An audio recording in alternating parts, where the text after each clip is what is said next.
Hello friend, कैसे हैं आप लोग। देखिए लूसेंट का सीरीज चल रहा है और पिछले क्लास में हम लोग जो है सल्तनत पीरियड किए थे।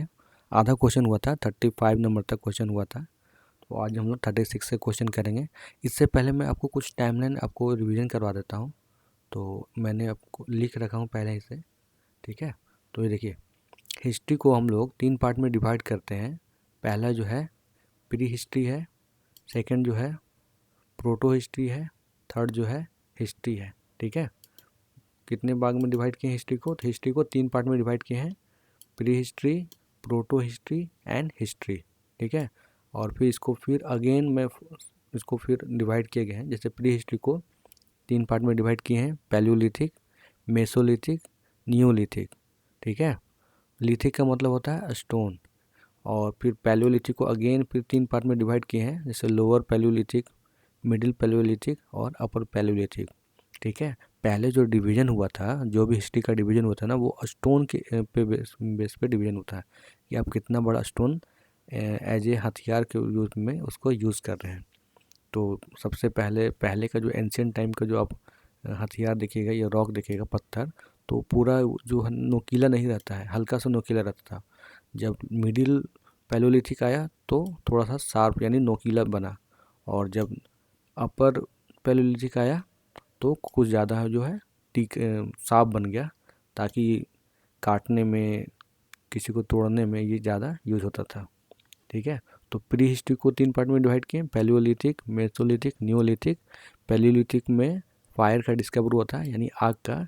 उस समय जो है ना आइस एज चला था। आइस एज का मतलब उसमें हमारे धरती जो था ना शुरू में, उस पूरा बर्फ़ जमा हुआ था, सब जगह बर्फ़ जमा था, इसलिए कोल्ड, उस समय ठंडा था।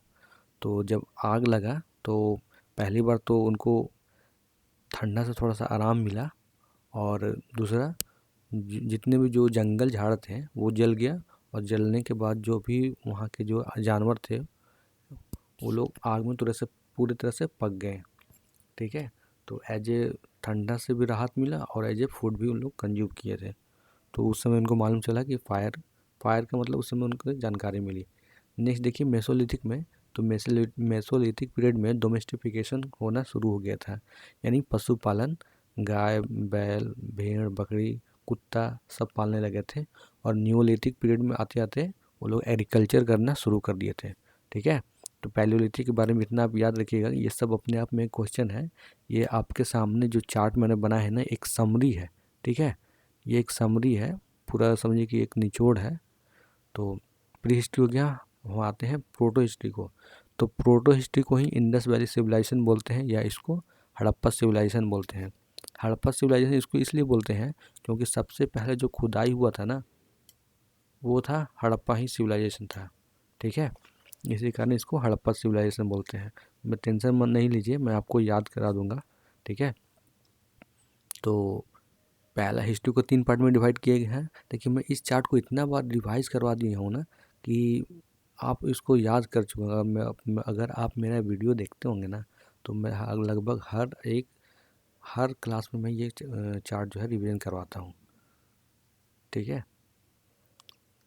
तो प्रोटो हिस्ट्री को ही हड़प्पा सिविलाइजेशन बोलते हैं। इसी को ब्रॉन्ज एज बोलते हैं। क्यों ब्रॉन्ज एज क्यों बोलते हैं?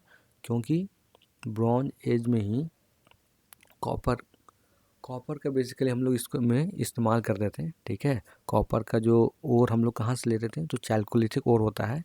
जैसे कि आयरन हो गया, तो आयरन कहाँ से हम लोग ऑब्टेन करते हैं, तो आयरन का ओर जो है ना हेमाटाइट,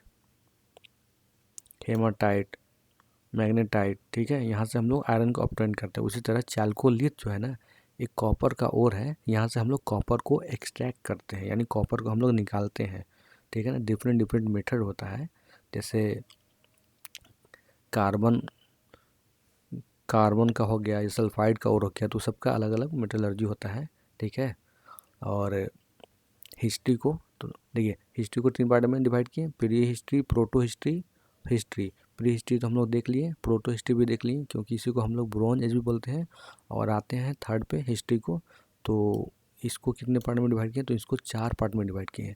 तो पहला हो गया एंशियंट, दूसरा मिडिवल, तीसरा मॉडर्न और एक और वर्ल्ड भी होता है। तो जनरली हम लोग स्कूल के टाइमिंग में हम लोग का जो हिस्ट्री डिवाइड किया जाता था वो इतना ही हम लोग को बताया जाता था। ठीक है, तो आप यहाँ से कॉन्सेप्ट क्लियर कर सकते हैं। आते हैं हम अपने वापस क्वेश्चन पे। आई होप आपको मैंने डाउट क्लियर कर दिया होगा और बहुत सारा डाउट क्लियर हुआ होगा। और मैं कल का क्वेश्चन का मैं कुछ रिवीजन आपको करवा देता हूँ कल, क्योंकि इसमें सल्तनत पीरियड के बारे में हम लोग किए थे। सल्तनत पीरियड कब से कब तक चला था, तो 1206 से 1526 तक। ठीक है ना, मैंने यहाँ पे आपके लिए लिख रखा हूँ, ये देखिए। सल्तनत पीरियड जो है ना कब से कब तक चला था, तो 1206 से 1290 तक चला था। ठीक है, 1206 से 1290 तक एडी है। आपको हिस्ट्री को डिवाइड किए कैसे, ये जीरो हो गया, इससे पहले बिफोर क्राइस्ट, इसके बाद एडी। ठीक है, ये जीरो किसको मारते थे, जो हमारे क्राइस्ट है ना उनके बर्थडे है, यानी उनका जन्म हुआ था, उस डेट को हम लोग जीरो मानते हैं। ये वेस्टर्ली यूरोपियन का बनाया हुआ कैलेंडर है। ठीक है, तो देखिए सल्तनत डायनेस्टी कब आता है, कब से कब होता है, तो 1206 से 1290 तक। ठीक है, इसके बाद कौन सा आता है, तो खिलजी डायनेस्टी आता है। तो खिलजी डायनेस्टी कब से कब तक रहता है, तो 1290 से 1320 तक। उसके बाद तुगलक डायनेस्टी आता है, तो तुगलक डायनेस्टी 1320 से 1414 एडी तक रहता है। तुगलक डायनेस्टी के बाद सैयद डायनेस्टी आता है। सैयद डायनेस्टी 1414 से 1450 एडी तक रहता है। और सैयद डायनेस्टी के बाद लोधी डायनेस्टी आता है। लोधी डायनेस्टी 1451 से 1526 तक होता है, रहता है।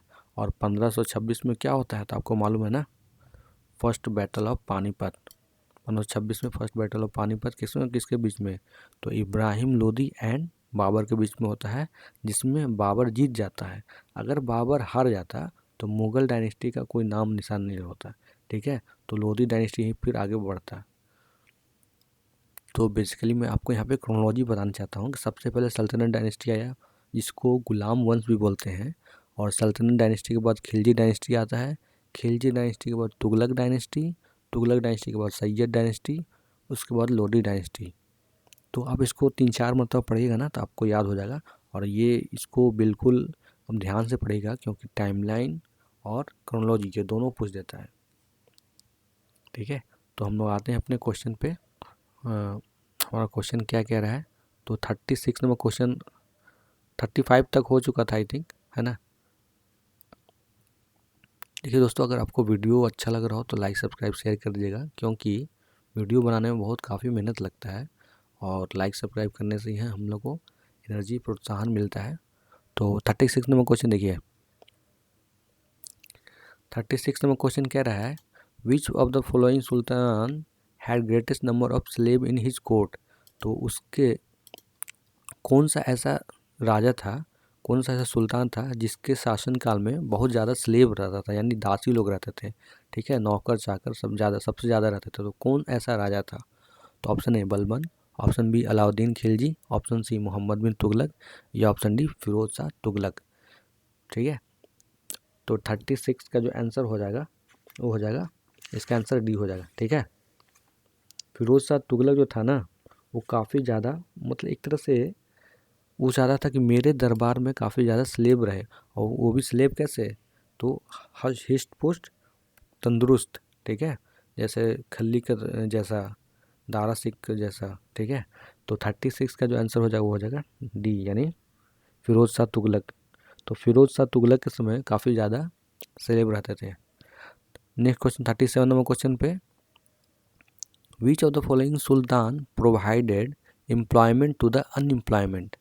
यानी कौन ऐसा सुल्तान था जो अनएम्प्लॉयमेंट था, यानी जो बेरोजगार था उसको जॉब देता था। तो option A Alauddin Khilji, option B Mohammad bin Tughlaq, option C Firoz Tughlaq, या ऑप्शन डी शेर शाह सूरी। तो 37 का जो आंसर हो जाएगा वो हो जाएगा फिरोज शाह तुगलक। ठीक है, अच्छा इसको याद करने के लिए मैं आपको ये बता रहा हूँ कि सबसे ज़्यादा स्लेब किसके समय में रहता था, तो फिरोज शाह तुगलक, यानी पॉपुलेशन भी सबसे ज़्यादा इसी के समय रहता था। अनएम्प्लॉयमेंट भी जनरली देखा जाए तो सबसे ज़्यादा इसी के पास रहता था, तो सबसे बड़ा जिम्मेदारी किसको मिल रहता होगा, फिरोज शाह तुगलक को, जितने भी लोग हैं उसको ज़्यादा से ज़्यादा जॉब दें। तो आप इसको ऐसे याद कीजिएगा।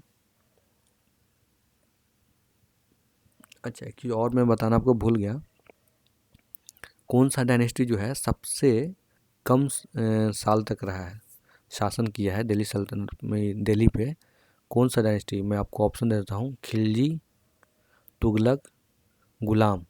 ठीक है, ये आपको कमेंट करके बताना है सबसे कम कौन सा डायनेस्टी रहा है, शासन किया है दिल्ली पे, और सबसे ज़्यादा कौन किया है। ये दोनों को आपको कमेंट करके बताना है, बहुत इंपॉर्टेंट क्वेश्चन है। 38 नंबर क्वेश्चन देखिए, When he attained kingship, he was quite independent of rule and order of Shariat, for which Sultan Barani made his statement। तो ये किसके बारे में कहा गया है कि जब वो राजा बना ना, तो राज धर्म अलग और शरीयत को अलग रखा। बोला कि मैं राज धर्म में शरीयत को नहीं मिलाऊंगा। शरीयत जिसको नहीं पता है वो ये बता दूँ कि शरीयत एक ऐसा लॉ है, मुस्लिम लॉ, जैसे हिंदू में मनु होता है ना, मनु स्मृति, जनरली जो रूल रेगुलेशन फॉलो किया जाता है वो मनु स्मृति से, उसी तरह मुस्लिम में भी एक शरीयत होता है जिसके में रूल एंड रेगुलेशन लिखा रहता है। तो कौन ऐसा राजा था जो शरीयत और राजधर्म को दोनों को अलग रखा है, मतलब धर्म को अलग रखा है। ठीक है, तो option A Iltutmish, option B Balban, option C Alauddin Khilji, या ऑप्शन डी मोहम्मद बिन तुगलक। तो 38 का जो आंसर हो जाएगा वो हो जाएगा अलाउद्दीन खिलजी। ठीक है दोस्तों। अच्छा दोस्तों, मैं जो आपसे ऊपर में क्वेश्चन अभी पूछा था कि सबसे कम शासन कौन किया है, कौन सा डायनेस्टी सबसे कम शासन किया है, तो वो है खिलजी डायनेस्टी। ठीक है, और सबसे ज़्यादा जो शासन करने वाला है वो है तुगलक डायनेस्टी। तो ये आप याद रखिएगा। 39 नंबर क्वेश्चन देखिए, in sultanate period the highest ruler authority for land revenue was. तो सल्तनत पीरियड में जो है हाईएस्ट रूलर अथॉरिटी जो लैंड रिवेन्यू को कलेक्ट करता था वो कौन था। तो option A Chaudhary, option B Rawat, option C Malik, या ऑप्शन डी पटवारी। तो 39 का जो आंसर हो जाएगा वो हो जाएगा चौधरी।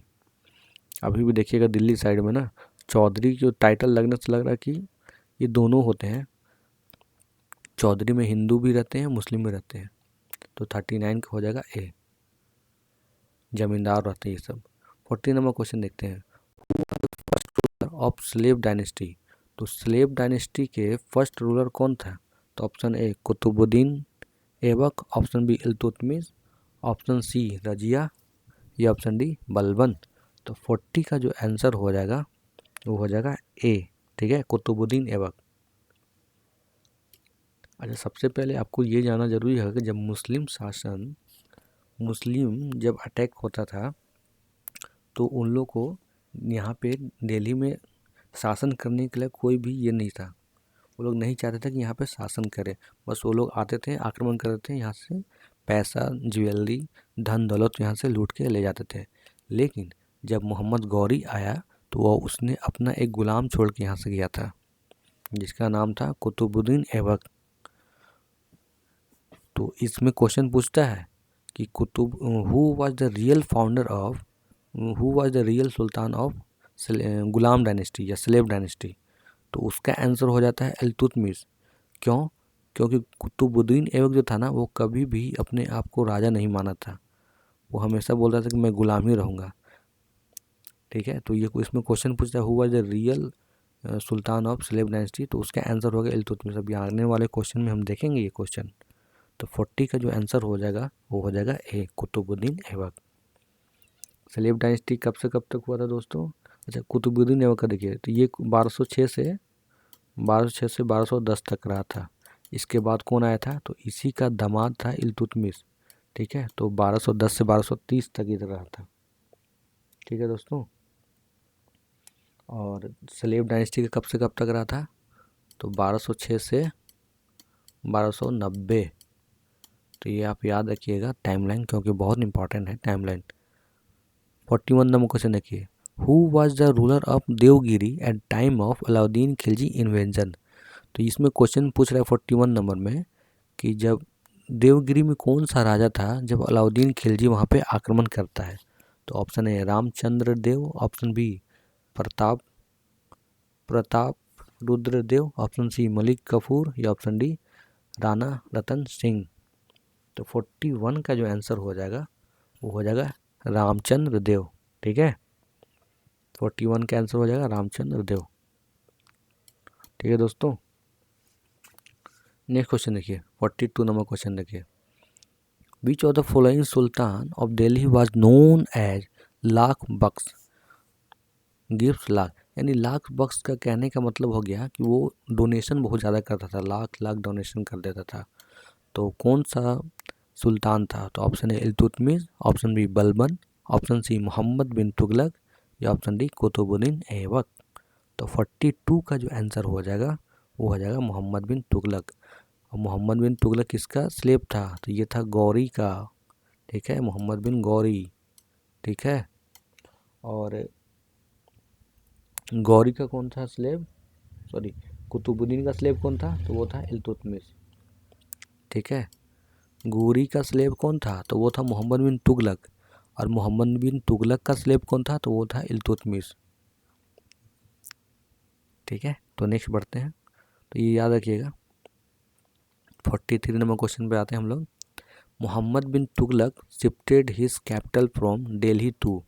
तो दिल्ली टू, मोहम्मद बिन तुगलक को पगला राजा कहा जाता है क्योंकि ये इसका जो है ना उटपटांग उल्टा पुल्टा डिसीजन लेते रहता था। ठीक है, तो वो करता है अपना कैपिटल को शिफ्ट करता है। और कैपिटल को शिफ्ट क्यों करता है? क्योंकि मंगोल का बहुत आक्रमण होता है। तो ये चाहता था कि हम दिल्ली से कहीं दूसरी तरफ अपने कैपिटल को शिफ्ट करें। तो उसको मैं बताना है कि कौन सा कहाँ करता किया था। तो option A Daulatabad, option B Kalinjar, option C Kannauj या ऑप्शन डी लाहौर। तो 43 का जो आंसर हो जाएगा वो हो जाएगा दौलताबाद। दौलताबाद ये कहाँ है? तो ये है मुंबई में, महाराष्ट्र में। पगला राजा इसलिए बोला जाता है ना कि ये डिसीजन सही लिया लेकिन उस पर कंट्रोल पूरा नहीं किया। हालांकि जो जितने भी सुल्तान हैं, जितने भी राजा हैं, सबसे ज़्यादा पढ़ा लिखा कौन था? तो मोहम्मद बिन तुगलक ही था। 44 नंबर क्वेश्चन पे आते हैं हम लोग। Timur the lame invaded India during the reign of. तो तैमूर जो लम है ना, वो कब जब इंडिया में इन्वेजन किया था, जब आक्रमण किया था, तो किसके उस समय राजा कौन था? तो option A Alauddin Khilji, option B Mohammad bin Tughlaq, option C Firoz Tughlaq या ऑप्शन डी मोहम्मद शाह तुगलक। तो अलाउद्दीन खिलजी तो होगा ही नहीं। क्यों? ये काफ़ी शक्तिशाली राजा था, इसके समय में टिक ही नहीं पाता। तैमूर को तो दौड़ा दौड़ा के मारता। तैमूर लंगड़ा राजा था, लंगड़ा था, समझे। तो 44 का जो आंसर हो जाएगा वो हो जाएगा डी मोहम्मद बिन तुगलक। हालांकि जो सबसे ज़्यादा जो रिफॉर्म हुआ है ना वो अलाउद्दीन खिलजी के समय हुआ है। यानी खिलजी डायनेस्टी में इतना ज़्यादा रिफॉर्म हुआ है वो बाकी किसी और डायनेस्टी में नहीं हुआ है। जैसे कि मार्केटिंग करना, स्पाई यानी टाइगर, जो जेम्स बॉन्ड देखे होंगे ना, स्पाई करते रहता है सबका, जासूसी वाला। फिर हॉर्स ब्रांडिंग यही ने किया था। फिर उस समय आधार कार्ड भी बनवाया था। ठीक है, उस समय का आधार कार्ड अलाउद्दीन खिलजी के द्वारा बनता था। सिपाही का, हर एक सिपाही का चेहरा दाग या कुछ होता था। तो 44 का जो आंसर हो जाएगा वो हो जाएगा डी मोहम्मद शाह तुगलक। देखिए दोनों में नाम मिलता जुलता है, दोनों में कंफ्यूज मत होइएगा। ये मोहम्मद बिन तुगलक है, ये मोहम्मद शाह तुगलक है। तो 44 का आंसर हो जाएगा वो हो जाएगा डी। 45 नंबर क्वेश्चन देखिए। Who was the first Muslim ruler of Delhi.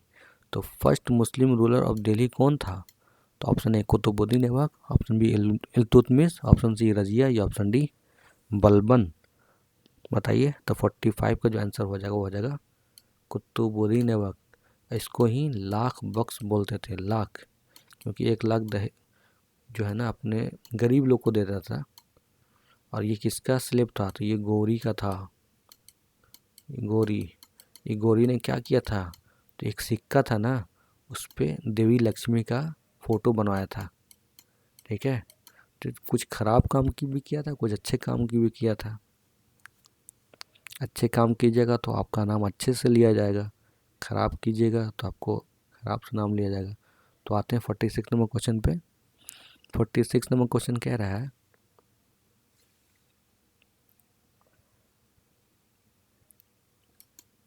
Who among the following Sultan build the fifth story.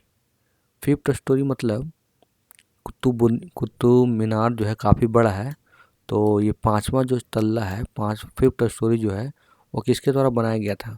तो option A Qutubuddin Aibak, option B Iltutmish, option C Firoz Shah Tughlaq या ऑप्शन डी सिकंदर लोदी। तो 46 का जो आंसर हो जाएगा वो हो जाएगा फिरोज शाह तुगलक। तो बोलेंगे ऐसे कैसे, फिरोज शाह तुगलक कैसे बनाएगा, काम तो था कुतुबुद्दीन ऐबक ही लगा गया था, कुछ जो है ना काम कुतुबुद्दीन ऐबक लगाया था, बनवाया था, लेकिन ये मर गया था, ठीक है। तो इसके बाद इसका दामाद जो है इल्तुतमिश है, ये पूरा कुतुब मीनार को बनवाया था।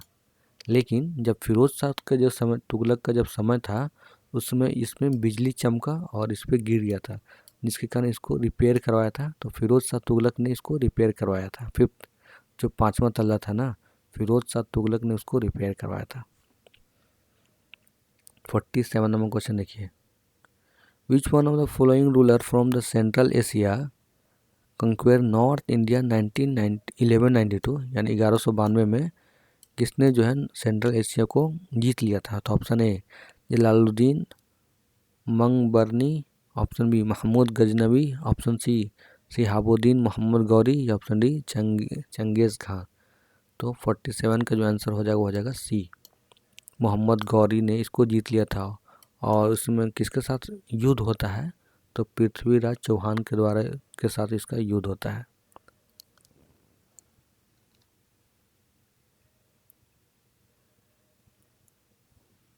48 नंबर क्वेश्चन में आते हैं हम लोग, who of the following was the first women ruler of medieval India. तो फर्स्ट वोमेन रूलर के बारे में आपको बताना है मेडिवल इंडिया में। तो option A Razia Sultan, option B Chand Bibi, option C Durgavati या ऑप्शन डी नूरजहां। तो 48 का जो आंसर हो जाएगा वो हो जाएगा रजिया सुल्तान। ये तो काफ़ी कॉमन प्रश्न है, कॉमन क्वेश्चन है, तो ये सब क्वेश्चन आ गया तो लॉलीपॉप की तरह है। अगर इस टाइप का क्वेश्चन गलती हो गया मतलब आपको रिवीजन करने का बहुत ज़रूरी है, ठीक है दोस्तों। इसका टाइम लाइन कब से कब तक था, तो 1236 से 1240 तक ये रही थी, समझ जाइए। समझना इसमें ये है कि फर्स्ट वोमेन रूलर थी भाई, लेडीज थी, फतवा जारी हो जाता होगा। 49 नंबर क्वेश्चन देखिए, the city of Jaunpur was founded in the memory of. तो सिटी ऑफ जौनपुर जो है फाउंड किया गया था किसके याद में। तो option A Ghiyasuddin Tughlaq, option B Mohammad bin Tughlaq, option C Firoz Shah Tughlaq या ऑप्शन डी अकबर। तो 49 का जो आंसर हो जाएगा वो हो जाएगा बी, ठीक है। 49 का जो आंसर हो जाएगा मोहम्मद बिन तुगलक की याद में इसी का भाई बनवाता था। अच्छा, इसमें क्वेश्चन बोल रहेगा कि सिटी ऑफ जौनपुर किसके द्वारा बनाया गया था। तो ये बनाया गया था फिरोज शाह तुगलक के द्वारा, लेकिन किसके लिए बनाया गया था, किसके यादगार में बनाया गया था, तो वो बनाया गया था मोहम्मद बिन तुगलक के यादगार में। तो 49 का आंसर हो जाएगा बी। 50 नंबर क्वेश्चन पे आते हैं हम लोग, who among the following witness the reign of 7 sultan of Delhi. तो कौन ऐसा शख्स था जो था वो 7 सुल्तान के में रहा था, ठीक है, यानी गवाह था। मतलब कि अभी जैसे फॉर एग्जांपल कोई आदमी है, कोई शख्स है जो अभी 1947 से अभी तक ज़िंदा है, ठीक है, तो वो कई देख लिया, कई प्राइम मिनिस्टर भी देख लिया, प्रेसिडेंट भी देख लिया।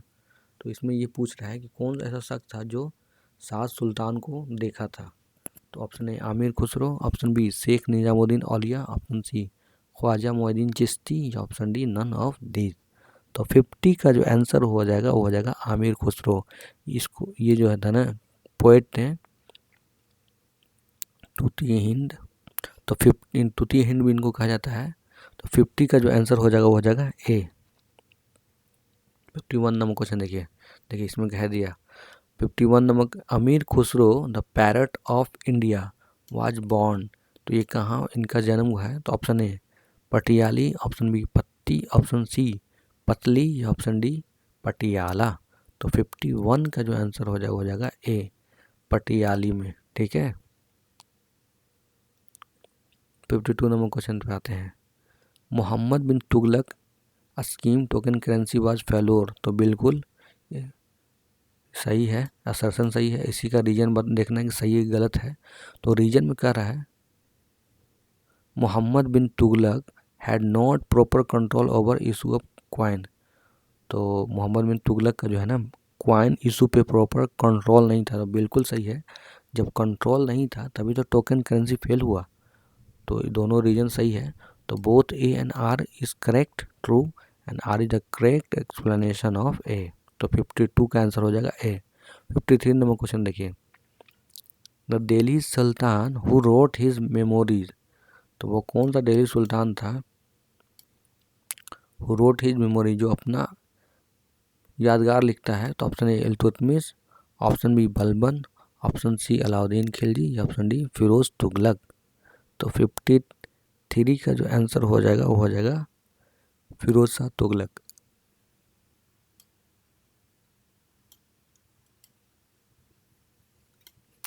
ठीक है मित्रों, 53 का जो आंसर हो जाएगा फिरोज तुगलक, फिरोज शाह तुगलक।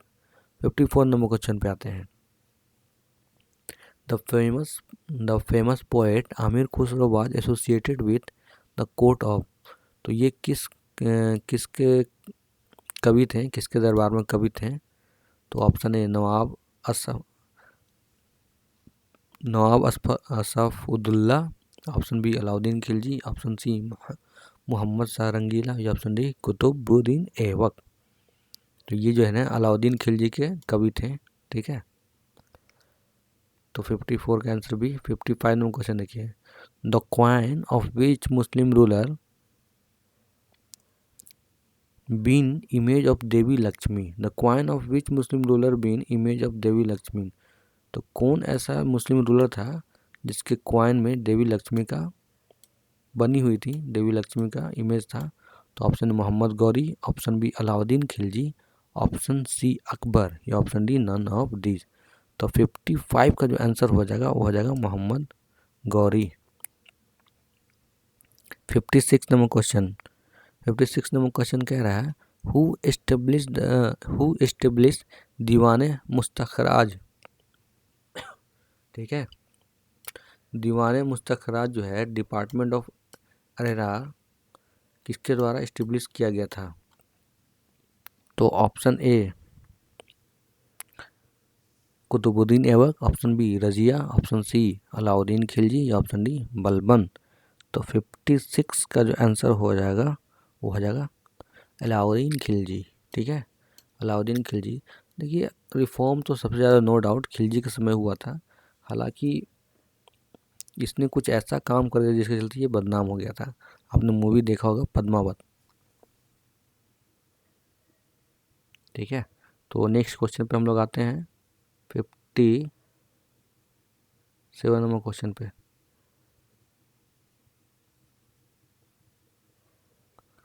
विच of the following statement is not true about Balban, तो देखिए यहाँ पे जो है ना नॉट ट्रू है, तो ये आप याद रखिएगा, क्योंकि बहुत सा क्वेश्चन में जो है ध्यान से पढ़ना पड़ता है, नोट छूटने की वजह क्वेश्चन गलती हो जाता है। तो which of the following statement is not true about Balban, तो ऑप्शन है he propounded the theory Niyabat e Khudai, option B में he introduced the Iqtadari system, option C he eliminate the power of Turkan e Chahalgani, या option D he quell the down the revolt of Bengal. तो आपको इसमें बताना है कौन सा नॉट करेक्ट है। तो देखिए नियते खुदाई इसके द्वारा लॉन्च किया गया था, ठीक है। तुर्कान चहलगाई भी इसके द्वारा किया गया था, और ये बंगाल में कोई रिवोल्ट भी शांत किया था, जाके सप्रेस किया था। लेकिन इक्तदारी है ना, ये किसके द्वारा इंट्रोड्यूस किया गया था, तो वो किया गया था इल्तुतमिश, ठीक है। इल्तुतमिश के द्वारा इक्तदारी सिस्टम लाया गया था। तो 57 का जो आंसर हो जाएगा बी। 58 नंबर क्वेश्चन देखिए। Who among the following had translated Chintamani Bhatt Sanskrit text Suka Saptati in Persian and gave the title Tutinama. तो ये किसने किया था? ये मतलब एक टेक्स्ट है, इसको पर्शियन में ट्रांसलेट किया था, उसको नाम दे दिया था तुतीनामा। तो किसके द्वारा किया गया था ट्रांसलेट? तो option A Amir Khusro, option B Abdul Razzaq, option C Shihabuddin al Umari, option D Khwaja Ziauddin Nakhshabi. तो 58 का जो आंसर हो जाएगा वो हो जाएगा डी। ठीक है, 58 का जो आंसर हो जाएगा डी, ख्वाजा जियाउद्दीन नक्शबी। देखिए यूपी पीसीएस का क्वेश्चन है, डेफिनेटली क्वेश्चन हार्ड होगा ही।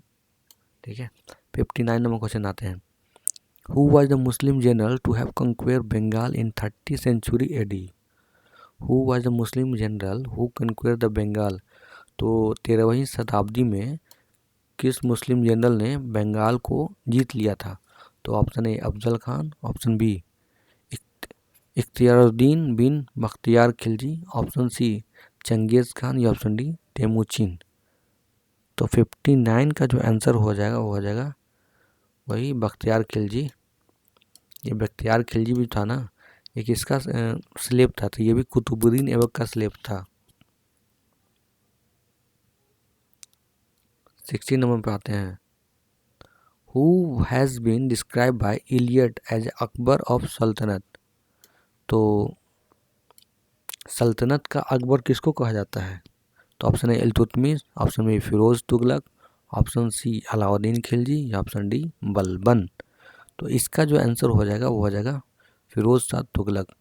अच्छा, इसको अकबर इसलिए कहा जाता है क्योंकि अकबर जो था ना, मुगल शासन का जो अकबर था वो इसको फॉलो करता है, यानी रोल मॉडल इसको मानता है, और इसका बहुत सा काम जो फिरोज शाह तुगलक के द्वारा किया गया था वही जो है अकबर के द्वारा अपनाया जाता है। तो 60 का आंसर हो जाएगा वो हो जाएगा बी। 61 नंबर क्वेश्चन देखिए। Who was the first real king of sultan? तो रियल किंग ऑफ सल्तनत का सल्तनत पूछ रहा है। तो 61 नंबर क्वेश्चन कह रहा है who was the first real king of sultanate? तो सल्तनत का रियल किंग कौन था? तो option A Qutubuddin Aibak, option B Iltutmish, option C Alauddin Khilji, या ऑप्शन डी बलबन। तो रियल किंग कौन था? तो रियल किंग था इल्तुतमिश। ठीक है, और कुतुबुद्दीन ऐबक तो हमेशा अपने आप को स्लेवी के रूप में माना था, कभी भी वो अपने आप को राजा नहीं माना था। इसके बाद कुतुबुद्दीन ऐबक के बाद इल्तुतमिश आता है, ये रियल सुल्तान होता है सल्तनत का। ठीक है, रियल किंग होता है। 62 नंबर पे आते हैं हम लोग। Name one of the famous poet of the Delhi Saltanat who was the adorned with the title Tutiye Hindustan? तो तूतीय हिंदुस्तान जो है पैरट ऑफ इंडिया किसको कहा गया है? तो option A Ziauddin Barani, option B Utbi, option C Al Biruni, या ऑप्शन डी आमिर खुसरो। तो 62 का जो आंसर हो जाएगा वो हो जाएगा आमिर खुसरो को ही तूतीय हिंद या पैरट ऑफ इंडिया कहा जाता है। और ये किसके शासन में रहता था, किसके दरबार में रहता था? ये था अलाउद्दीन खिलजी के। 63 नंबर पे आते हैं। The battle of Tarain 1191 AD was fought between Mohammad Ghori and किसके बीच में लड़ा गया था? तो बैटल ऑफ तेराई हुआ था, और ये जो है 1191 में पहला बैटल हुआ था और 1192 में द्वितीय बैटल हुआ था। तो 63 का जो आंसर हो जाएगा वो हो जाएगा मोहम्मद गौरी और पृथ्वीराज चौहान के बीच में ये लड़ा गया था। तो 63 का आंसर हो जाएगा सी। 64 नंबर क्वेश्चन देखिए। Who introduce iqta system? तो इक्ता सिस्टम किसके द्वारा इंट्रोड्यूस किया गया था? तो ऑप्शन ए गौरी के द्वारा, option B Qutbuddin Aibak, option C Iltutmish, या ऑप्शन डी गियासुद्दीन बलबन। तो 64 का आंसर हो जाएगा सी इल्तुतमिश। 65 नंबर क्वेश्चन देखिए। Name the sultan who introduce rationing system in India? तो रेशनिंग सिस्टम जो है किसके द्वारा इंट्रोड्यूस किया गया था? तो ऑप्शन है Ghiyasuddin Balban, option B Alauddin Khilji, option C Mohammad bin Tughlaq, या ऑप्शन डी फिरोज तुगलक। तो 65 का जो आंसर हो जाएगा वो हो जाएगा अलाउद्दीन खिलजी के द्वारा। बोले ना सबसे ज़्यादा जो रिफॉर्म हुआ अलाउद्दीन खिलजी के द्वारा किया गया। खिलजी डायनेस्टी में सबसे ज़्यादा रिफॉर्म हुआ है। 66 नंबर क्वेश्चन पे आते हैं हम लोग। 66 नंबर क्वेश्चन कह रहा है when did Ikhtiyaruddin bin Bakhtiyar Khilji invaded Bengal. तो ये बंगाल में कब आक्रमण किया था? तो ऑप्शन ए 94 में 1194, ऑप्शन बी 1199, ऑप्शन सी 1202 या ऑप्शन डी 1206। तो 66 का जो आंसर हो जाएगा वो हो जाएगा 1206। 1206 में इसने बंगाल को जीत लिया था, यानी बंगाल पे कब्जा कर लिया था। 67 नंबर क्वेश्चन देखिए। 67 नंबर क्वेश्चन कह रहा है Mohammad bin Tughlaq left Delhi and for 2 year dived in the camp called Swargadwari. ठीक है, ये आपको बताना है कौन सा इसमें असर्शन ओरिजिन सही है गलत है। तो हाँ, ये बिल्कुल सही है। मोहम्मद बिन तुगलक जो है ना, वो दिल्ली को छोड़ के 2 साल तक जो है डेविड कैंप में रहता है। और एट दैट टाइम क्यों, अच्छा ये कैंप में क्यों रहता था? क्योंकि at that time Delhi was ravaged by the from the plague and many people died. तो उसमें एक बीमारी फैला था प्लेग, जिसके कारण बहुत सा आदमी मर गया था। तो ये बिल्कुल सही है। तो इसका जो आंसर हो जाएगा वो हो जाएगा दोनों A and B are correct and उसका रीजन सही है। तो इसका आंसर हो जाएगा ए। 67 का आंसर हो जाएगा ए। 68 नंबर क्वेश्चन देखिए। How did sultan Qutubuddin Aibak died. तो कुतुबुद्दीन ऐबक जो है कैसे मरा? तो option A he died after the fall from the horse while playing chaugan, जिसको पोलो बोलते हैं। Option B he was treacherously slapped to death by one of his ambitious noble, या option C he was killed in a battle with Tajuddin Yildiz the ruler of Ghazni who entered into A context with him over capture of Punjab. तो बिल्कुल नहीं। तो इसका जो answer हो जाएगा ना वो हो जाएगा, देखिए पोलो, चौगन किसको बोलते हैं? पोलो, घोड़ा पे बैठ के एक छड़ी ऐसा रहता है, उस छोटा सा बॉल को मारता है। ठीक है, तो इसी से खेलते खेलते घोड़ा से गिर गया था और उसका मौत हो गया था। तो 68 का जो आंसर हो जाएगा ए। 69 नंबर क्वेश्चन देखिए। Who was the last ruler of Tughlaq dynasty of Delhi sultanate. तो तुगलक डायनेस्टी का लास्ट रूलर कौन था? Option A Firoz Shah Tughlaq, option B Ghiyasuddin Tughlaq, option C Mohammad Shah Tughlaq, या ऑप्शन डी नुसरत शाह। तो 69 का जो आंसर हो जाएगा वो हो जाएगा सी। ठीक है, मोहम्मद शाह तुगलक जो था उसका लास्ट रूलर था तुगलक डायनेस्टी का। 70 नंबर क्वेश्चन देखिए। Original name of Genghis Khan. तो चंगेज़ खान का ओरिजिनल नाम क्या था? तो option A Kasul Khan, option B Yesugei, option C Temujin, या ऑप्शन डी ओगुडी। नाम भी थोड़ा टेढ़ा टेढ़ा लग रहा है। तो 70 का जो आंसर हो जाएगा वो हो जाएगा सी टेमुचिन। ठीक है, चंगेज़ खान का नाम था ओरिजिनल नाम टेमुचिन। 71 नंबर क्वेश्चन देखिए। Who among the following compose the poem with the pen name Gulrukhi. तो कौन सा ऐसा जो राजा था वो मतलब वो पोएम को लिखता था गुलरुखी नाम का? तो option A Firoz Shah Tughlaq, option B Bahlol Lodi, option C Sikandar Lodi, या ऑप्शन डी इब्राहिम लोदी। तो 71 का जो आंसर हो जाएगा वो हो जाएगा सिकंदर लोदी। सिकंदर लोदी के द्वारा जो है ना पोएम लिखा जाता था जिसका नाम था गुलरुखी। 72 नंबर क्वेश्चन देखिए। Which ruler founded the city of Agra. तो आगरा जो है ना किसके द्वारा फाउंड किया गया था? तो option A Sikandar Lodi, option B Akbar, option C Firoz Tughlaq, या ऑप्शन डी शाहजहां। तो इसका जो आंसर हो जाएगा 72 का वो हो जाएगा A Sikandar Lodi. 23 number question देखिए। During the rule of which of the following dynasty did Timur or Tamerlane invaded India in 1398 AD। तो जब तैमूर जब आक्रमण किया था ना, उसमें किसका कौन सा डायनेस्टी का राजा था, किस डायनेस्टी का शासन था? तो option A slave dynasty, option B Sayyid dynasty, option C Tughlaq dynasty, option D Khilji dynasty. तो 73 का जो आंसर हो जाएगा वो हो जाएगा तुगलक डायनेस्टी। अभी जस्ट ऊपर में देखें ना, 73 का आंसर हो जाएगा सी। 24 नंबर क्वेश्चन देखिए, ड्यूरिंग द दिल्ली सल्तनत द डेजिग्नेशन मुकद्दम और चौधरी वाज यूज्ड फॉर। तो इसका जो आंसर हो जाएगा 24 का वो हो जाएगा C, village headman. 25 number question देखिए, when did Mongol rule Genghis Khan died. तो मंगोल का जो रूलर था चंगेज खान वो कब मरा? तो ऑप्शन है 1210, ऑप्शन बी 1219, ऑप्शन सी 1227 या ऑप्शन डी 1235। तो 75 का जो आंसर हो जाएगा वो हो जाएगा 1227। और आज का लास्ट क्वेश्चन है, हु वाज द खरीददार, हु वाज द खरीददार।